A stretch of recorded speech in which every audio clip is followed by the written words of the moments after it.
Assalamualaikum warahmatullahi wabarakatuh.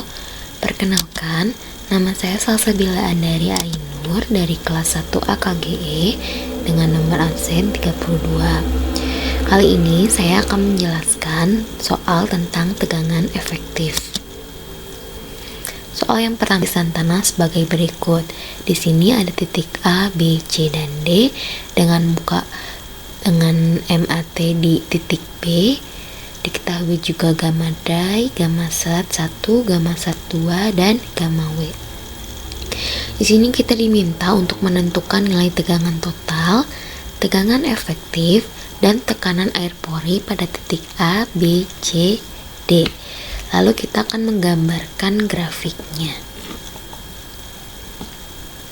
Nah, ini dia cara untuk penyelesaian mencari di titik A. Titik A kan berarti di sini. Tegangan totalnya karena di titik A ini belum ada tingginya, makanya tegangan totalnya 0. Air porinya pun 0 dan tegangan efektifnya pun 0 karena rumus tegangan efektif tegangan total dikurangi tekanan air pori. Lalu untuk di titik B, di sini ada tegangan total dengan rumus H1 dikali gamma dai ada 82 kN per meter kubik dan tekanan air porinya 0 karena tidak ada tingginya, dan tekanan efektifnya adalah tegangan total dikurangi dengan tekanan air pori atau 82 kN per meter kubik. Untuk di titik C, di sini kita ada tegangan total. Tegangan totalnya itu H1 dikali gamma dai, H1 di sini dikali gamma dai ditambah H2 dikali gamma sat 1. Ini lalu kita masukkan angkanya dan didapatlah tegangan total 118,8 kN per meter kubik. Lalu tekanan air porinya yakni U dengan rumus H2. Kenapa di sini pakai tekanan air pori pakai tinggi yang H2? Karena dia kan di titik C nih, yang udah di bawah permukaan air tanahnya itu titik H2 dikali gamma W yaitu 9,81, nilainya adalah 19,62 kN per meter kubik. Untuk mencari tegangan efektif, rumusnya yaitu tegangan total dikurangi tekanan air pori. Ini hasilnya 99,18 kN per meter kubik. Untuk di titik D sama saja dengan titik C, namun kita harus memperhatikan penggunaan tinggi. Di sini berarti untuk tegangan total kan ada 3 tinggi ya, H1 dikalinya gamma dai, H2 dikali gamma sat 1, H3 dikali gamma sat 2. Kita masukkan angkanya, hasilnya adalah 742,8 kN. Di sini H3-nya 32 meter karena sesuai X ini sesuai dengan nomor absen ya. Nomor absen saya 32. Lalu tekanan air porinya adalah H2 dikali gamma W ditambah H3 dikali gamma W. Hasilnya 333,54 kN per meter kubik. Untuk tegangan efektif berarti dia tegangan total dikurangi tekanan air pori yaitu 409,26 kN per meter kubik. Ini kalau kita dimasukkan ke tabel untuk melihat secara jelas sesuai tingginya. H1 itu 5, untuk di titik B itu berarti tingginya 5, di titik C tingginya H1 ditambah H2 atau 7, di titik D tingginya 39. Nah, kalau kita gambar grafiknya, ini adalah grafik tegangan total, ini grafik tekanan air pori dan tegangan efektif. Di sini ada ketinggiannya H1, H2, dan H3 dan nilai-nilai tegangan total, tekanan air pori, dan tegangan efektif. Lanjut ke soal nomor 2, diketahui suatu lapisan tanah sebagai berikut. Di sini ada titik A, titik B, dan titik C dengan muka air tanah di titik B, dan diketahui nilai E dan GS pasir juga E dan GS Lampung. Di sini ada tingginya yaitu H18, H2-nya X, yaitu nomor absen saya 32. Di sini kita diminta untuk menentukan nilai tekanan total dengan efektif dan tekanan air pori pada titik A, B, dan C. Lalu kita akan menggambarkan grafiknya.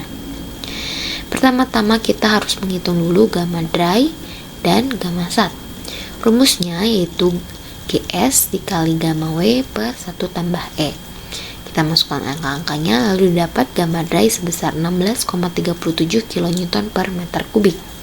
Dan gamma satnya dengan rumus E ditambah GS per 1 tambah E dikali gamma W. Hasilnya 19,19 kN per meter kubik. Nah, di sini saya buat tabel saja untuk mempermudah. Di titik A di sini berarti kedalaman H, kedalaman belum ada, makanya dia 0, tekanan total masih 0, tekanan air pori masih 0, dan tekanan efektif masih 0. Untuk di titik B berarti dia tingginya 8 meter. 8 dikali, untuk mencari tekanan total rumusnya H1 dikali gamma dry, hasilnya ini 130,96 kN per meter kubik. Tekanan air porinya 0 karena muka air tanah dimulai di titik B. Tekanan efektifnya adalah tekanan total dikurangi tekanan air pori atau 130,96 kN per meter kubik. Untuk di titik C sama, tapi kita menggunakan dua tinggi. Jadi ini 8 tambah 32, 40 meter. Rumusnya H1 dikali gamma dry ditambah H2 dikali gamma sat, didapat angkanya. Lalu untuk tekanan air pori rumusnya H2 dikali gamma W kita dapat juga. Nah, untuk tekanan efektif kita tinggal kurangi ini dikurangi ini.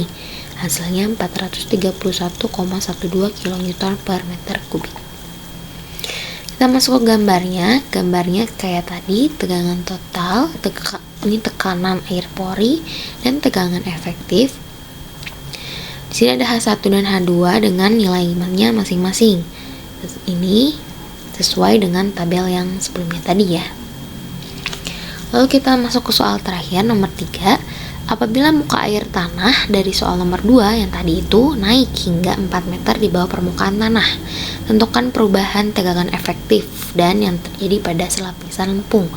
Berarti kan ini kan awal ya, ini sebelum muka air tanah naik, yang ini sesudah muka air tanah naik. Ditanyakan titik kenaikan muka air tanah. Caranya kita hitung dulu di titik C dengan rumus H1 ditambah H2 ya. Kalau di C itu sebelum naik berarti dia rumusnya H1 dikali gamma dry ditambah H2 dikali gamma sat, didapat 745,04 kN per meter kubik. Untuk tekanan air pori rumusnya H2 dikali gamma W, didapat angkanya.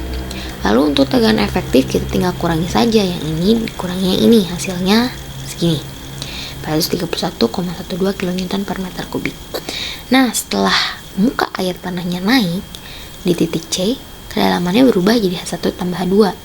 Ini kan awalnya 8 kali 16,37 ditambah 32 dikali 19,19. Di sini 32-nya kita ganti dengan 36 karena dia naik 4 meter. Lalu kita hitung, dapat angkanya. Dan tekanan air porinya tetap H2 dikali gamma W, hanya saja H2 nya kita ganti dengan 36. Setelah itu kita dapat tegangan efektif dengan cara mengurangi tekanan total dengan tekanan air pori. Jadi perubahan tekanan efektif yang akan terjadi yaitu pada lapisan lempung, gamma tegangan efektif, delta tegangan efektif yaitu tegangan sesudah muka air tanah naik dikurangi tegangan efektif sebelum muka air tanah naik. Hasilnya adalah 37,52 kN per meter kubik. Sekian saja dari saya, mohon maaf apabila masih banyak kesalahan. Terima kasih. Assalamualaikum warahmatullahi wabarakatuh.